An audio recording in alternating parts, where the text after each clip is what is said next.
Should you do a BMW motor swap? A lot of us have asked this question before, and whether it comes to doing an LS swap or just an upgrade from a 325 to a 330, there's a lot that you should know before you go into the process of doing it yourself. So next to me here, I have my M3 swapped hatchback and also my M5 touring, and we're going to talk a little bit about what kinds of BMW motor swaps there are, some of the pros and cons, what to expect before you get into it, as well as the costs of doing these swaps. If you love BMWs like me, go ahead and hit that like button down below and subscribe to the channel if you're new here. Without further ado, let's get into talking about what kind of swaps there are.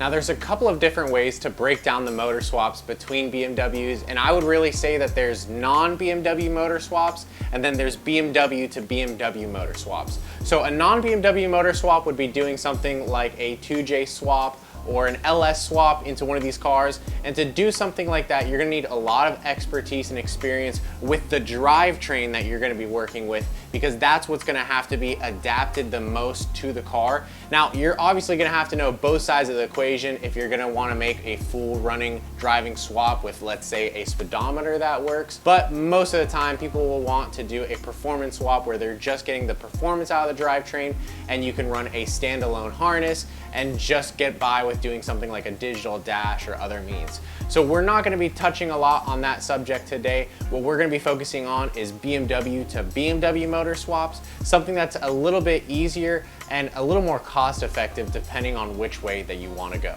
So there's going to be a couple of different types of BMW to BMW motor swaps as well. Now if you found this video because you're just looking to do a motor replacement, and let's say you blew the motor or it overheated, the timing chains broke, and you're just looking to replace it with the same one, then what I would recommend is that you go out there and you find the same exact model car and the year car as well. Because what happens is that BMW changes some of the motors between different models as well as different years. So let's say an M52 TU is going to have a different harness and a different ECU programming as a M52 non-TU. So if you have an M52, then an M52 TU motor will not work and will not fit factory with all the same harnesses and ECU programming as before. So make sure that you purchase the right motor before you go trying to install it in your car, because you might find some issues later on. Now if you're trying to do a motor swap from, let's say, a 325 to a 330 and you're aware that the motor is going to be different, then that's going to be an easy swap as well, because typically those engines will reuse the same accessories such as the alternator and all that. So you can go get a short block from a junkyard and swap it right in and reuse most accessories, but the engine harness is going to be different and the DME is going to be different as well. So this is where things start get interesting, is when you change your motor from one that has a different programming or a different harness, and then you'll have to make some sort of modification in order to have it plug and play in your car. Now some things to consider besides the harness is going to be the programming. So the DME has a specific programming to the ABS, to the instrument cluster as well, and you want to make sure that all that is in sync, otherwise you might get a tamper dot on the instrument cluster, you might have EWS that isn't communicating with the DME, those two need to be paired, and you want to make sure that the ABS module knows which motor is installed in the car as well, in case of any differences in how the speed is calculated or how the traction control systems operate. Now, if you're thinking of doing a 4-cylinder to a 6-cylinder swap, for example, a lot more is going to be different that you have to take into consideration. Anything from the instrument cluster to the radiator is going to be very different and not line up with a 6-cylinder motor, so you're going to have to change all those parts. Same thing for 5 Series, for example. If you had a 6-cylinder motor and you're going to the V8, for example, the subframe is completely different. They use a different steering rack, a different instrument cluster. So all these things you need to take into consideration. If you're just going to be doing a simple A to B motor replacement, that's going to be a lot less involved and less costly than doing a 325 to 330 or than doing a 4-cylinder to a 6-cylinder conversion. Now, for example, in my 318 Ti here, it was a 4-cylinder and I made it a 6-cylinder with the S52 from a donor vehicle. Now, I went and I found on Craigslist a crashed E39 M5. Someone had wrapped the rear end around a pole, and that was perfect for me because I really needed most of the front components. The hatchback E36 has a E30 rear end, so not so much stuff can be reused from the E36 sedan and the coupe models. Same thing with like body kits, they're not gonna line up around the rear, but at least the front stuff is all the same. So what I did was I pulled the front subframes out of both vehicles and I swapped them over, and I also got the drive shaft, transmission, and anything else that I could fit, even the door sills right here.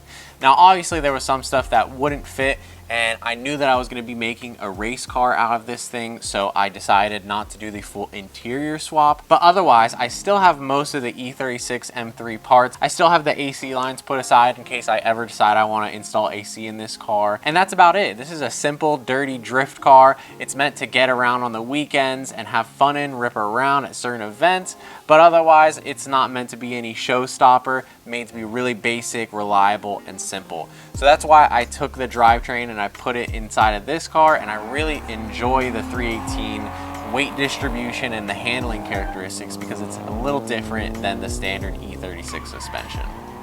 Now, if you followed along on the E39 M5 touring build, then you would know that we've taken a little bit of a more involved approach on this car, trying to retrofit as many of the factory M5 features as possible while also making the car a bit better. So we've got the full M5 interior swapped in here, everything from the original center console, the seats, the door panels have all been swapped. Anything that could be installed on this car, which is actually a lot on the touring models, was installed on this car. So same as the hatchback, it's kind of around the rear wheels that you start to feel the difference between the sedan and the touring models. So for example, the rear seats, I can't replace them with the M5 ones because they're very different.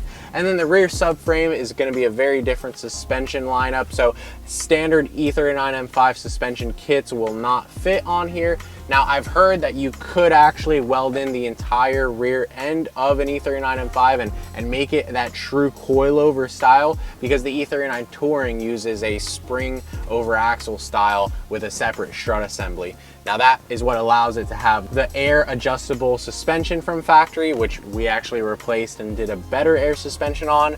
But all these things you have to take into consideration when you do a swap like this is, what do you expect out of it? And a lot of times the best thing if you're trying to get that true purist swap is to get the full donor car, and that's what I did in this scenario as well as my 318 Ti. So go ahead, and if you're gonna make a full car like an M5 conversion or an M3 conversion or whatever that may be, try to get the parts car with the drivetrain, but also you're gonna need a lot of different stuff, harness connection points. Specifically for the E39 M5 Touring, we've covered just about everything that's different that needed to be replaced in our videos. So there is a lot of work involved. Now, a lot of work is also going to mean a lot of money if you're not doing the swap yourself. So the best thing that I could recommend would be to try to do this sort of swap yourself. But if you don't have the technical knowledge, then definitely take it to a shop who's experienced with this sort of work if you want that full package.